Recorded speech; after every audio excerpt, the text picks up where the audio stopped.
Welcome to the Tesla Daily News. This podcast is created by generative AI. Today is the 18th of October, 2024, and we're diving into the latest developments surrounding Tesla and its self-driving technology.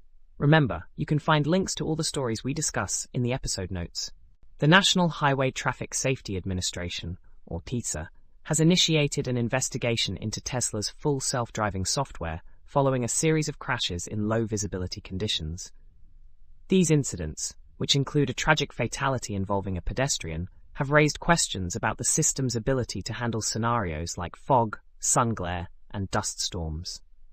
The NHTSA's Office of Defects Investigation is keen to uncover whether there are more unreported crashes under similar circumstances. This probe comes on the heels of Tesla CEO Elon Musk's recent unveiling of the CyberCab, a futuristic two-seater robotaxi. Musk also made bold predictions about Tesla's Model 3 and Model Y achieving unsupervised operation in certain states by 2025. However, the NHTSA's preliminary evaluation, which typically spans 8 months, could impact these plans. The crashes under investigation occurred between November 2023 and May 2024. Notably, a Model Y was involved in a fatal accident in Rimrock, Arizona, where it struck a pedestrian. Other incidents include a Model 3 crashing during a dust storm in California, a collision in Virginia under cloudy skies, and a fog-related crash in Ohio, all resulting in injuries.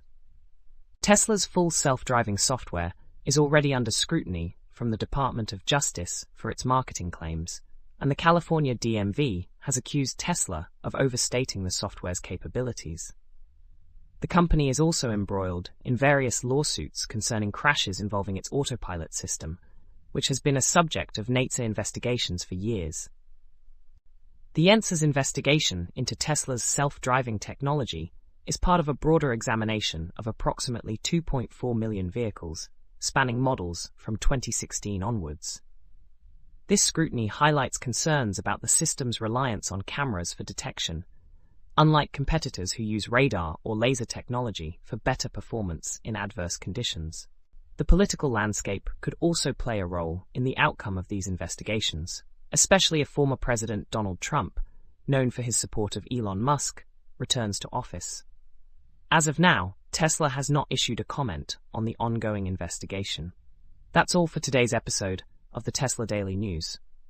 We hope you found these insights into Tesla's self-driving technology both informative and engaging. Don't forget to check the episode notes for links to all the stories we've covered. Join us next time for more updates on the world of Tesla and technology.